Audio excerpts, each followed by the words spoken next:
ចានេះគឺជាថ្ងៃសែន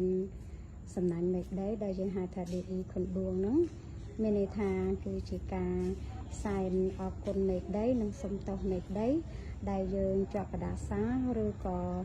យើងមានកម្មពីអតីតអីហ្នឹងណាអញ្ចឹងគឺគ្រឿងដង្វាយរបស់យើងមានទៀនមួយគូមានទឹកតែ3ពែងធុកអុជចំនួន3សរសៃមានស្ករគ្រាប់មួយចាននិងផ្លែឈើ5មុខក៏បាន3មុខក៏បានមានផ្កាឬក៏ដាលរាសីក៏បានផ្កាជ័រក៏បានដែរហើយនឹងជាពិសេសទឹកមកផ្ទាល់ហ្នឹងមានទឹកអប់ហ្នឹងដាក់បាញ់ឲ្យក្អូបមកចាអញ្ចឹងនៅពេលដែលសែនយើងប្រាប់យើងឈ្មោះអីថ្ងៃខែឆ្នាំកណាត់អីសូមទោសមេឃដីនិងអរគុណមេឃដីហើយក៏សូមលាកម្មពីអតីតដែលយើងមានហ្នឹងចាប់ពីពេលហ្នឹងវេលាហ្នឹងទៅអញ្ចឹងក្រោយពីយើងសែនរួចយើងយកដូងដែលយើងចោះក្បាលឲ្យចេញទឹកពីរហ្នឹងណា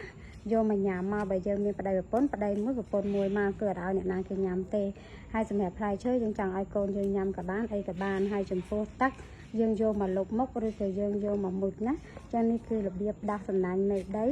ដែលអ្នកទាំងអស់គ្នាតែងតែជួបគ្រប់មនុស្សទាំងអស់ចឹងថ្ងៃទី7ខែ2នេះគឺជាថ្ងៃចក្រវាឡបើអញ្ចឹងគឺអត់ឆុងទេចំពោះខ្សែម៉ោងប៉ុន្មានក៏ម៉ោងទៅកុំឲ្យតែដល់ភ្លឺតន់ចាំ24ម៉ោងគឺយើងអត់ប៉ះថ្ងៃឆុងទេ